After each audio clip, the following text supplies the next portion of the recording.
first met you and where you were at in your kind of like, should I stay or go situation, what do you think is different now about you since you've taken on the somatic work, taken on this deep stuff that you haven't really done before? What do you notice different? I believe in myself now. I feel stronger inside. I love myself.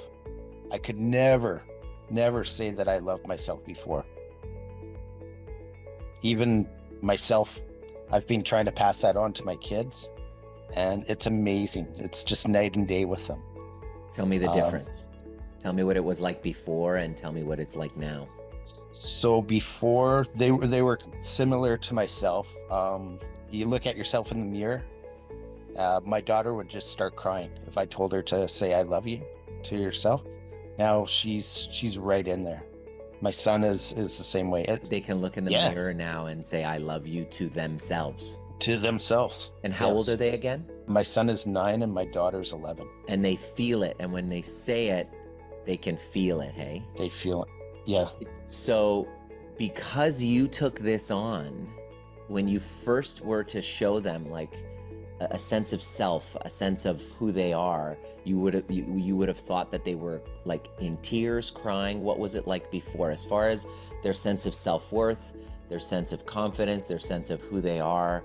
How would you describe it before you took on the work and then now?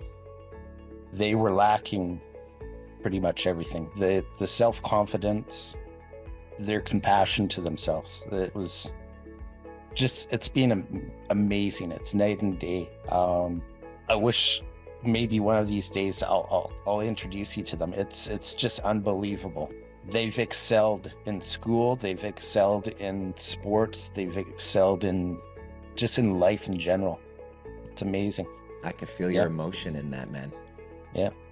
That's making me, that's why I do this work. It's because it's what we're doing literally spills, like our energy spills off. They learn by watching us, right? Just like we learn by watching our parents, right? And so people ask me all the time, how do I help my kids? They're having such a difficult time. And before, I didn't have a kid, right? I didn't have a kid, so I didn't feel like I could give, I'm not a parenting advisor, you know what I mean? I'm not a child psychologist, but after taking on this work and then seeing the impact on not just my marriage and then just the way that my son behaves and his self-expression and his sense of like self-worth, watching people in the community report back exactly the same thing that you're saying, I'm convinced that the best way that we can help our kids is to help the child inside of us. Yes, 100%. It just spills over. Naturally, you know how to connect with them if you knew how to connect with you, right? Yes. Yeah. Oh, like you say, like even the people in the neighborhood, I've had neighbors come up to me and ask like, what happened? Like the kids are attracted to them. They want to hang out with them. It's amazing. I have to thank you for that. Wow. It's just great. This is so cool. It is. It is. You know, it's like healing is contagious, isn't it? It is. Yeah. You know, and so when you first began, describe to me what it was like and what you felt before you began. I felt lost. I had nothing to look forward to. My life was just go to work, come home, go to work, come home. I had nothing to look forward to. I always felt that I could do better, but I wasn't doing good enough.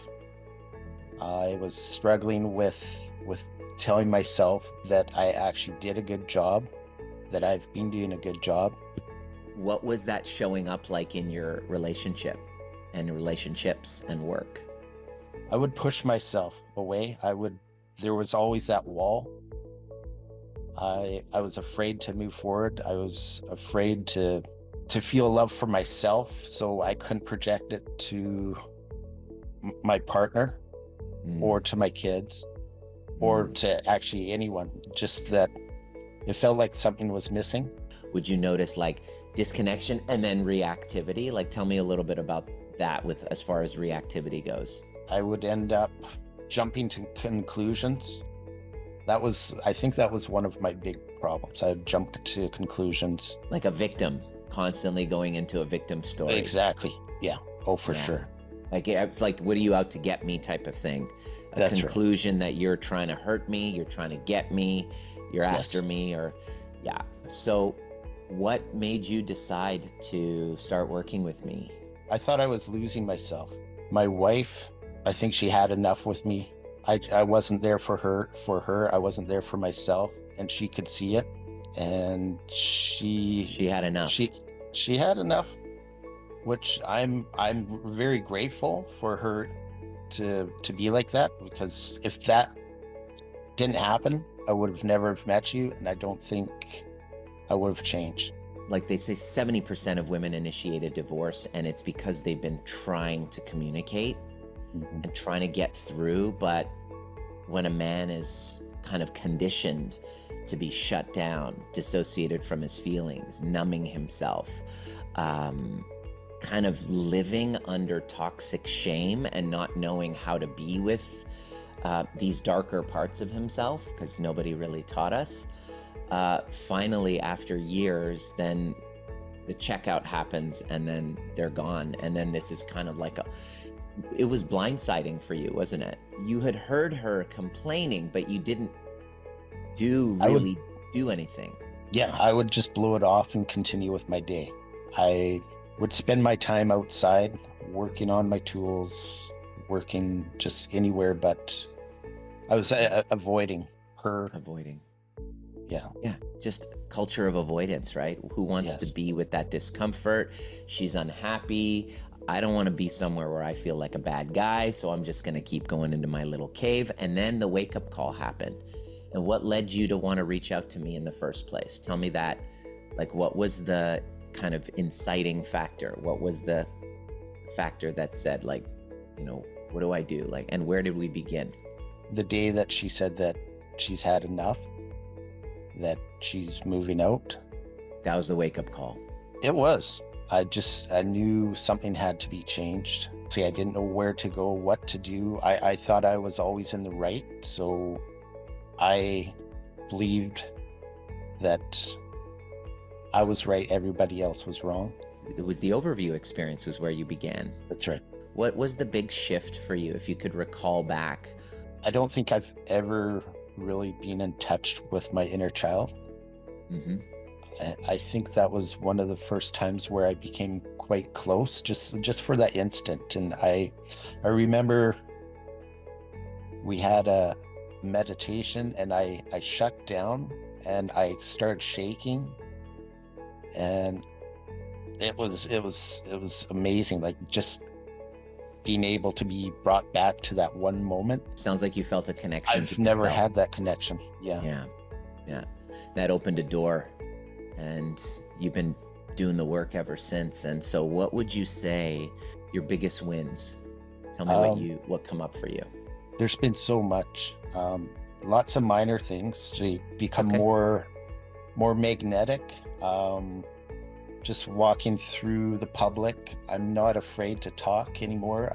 I have people that come up to me for no reason, shake my hand, and just want to have a conversation.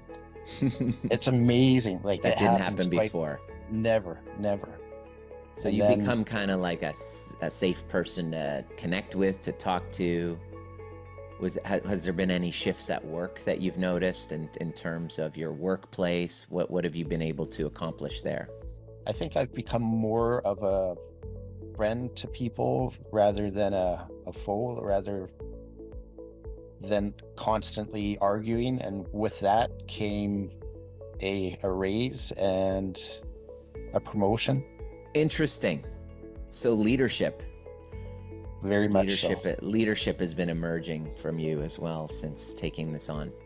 Yes. Promotion, more connection, less combativeness, a sense of peace. And so your relationship has kind of parted ways, but you guys are like co-parenting now. We are.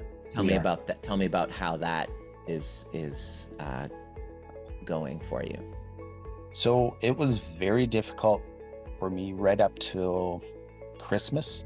I felt very angry towards her. I didn't realize why she was doing it. I was really pissed at her. Like, I Yeah. loved her. Like, what's going on? Felt a sense of rejection. I did, but early January, it was just a 180. I just flipped, and I loved her for what she actually did. I have no regret. I talked to her. She's still a friend. She's a good friend of mine. I can't lose that.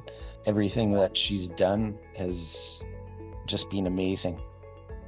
Wow. Um, Sounds like you've come to a kind of like a sense of more completion with yourself and with her, where you guys really want the best for kind of like the co-parenting situation for the kids so that they can thrive, rather than something like this causing kids to really go downhill.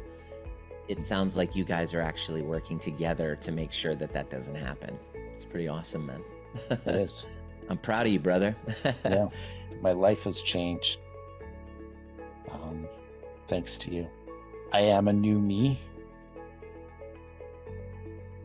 I still want to work with you.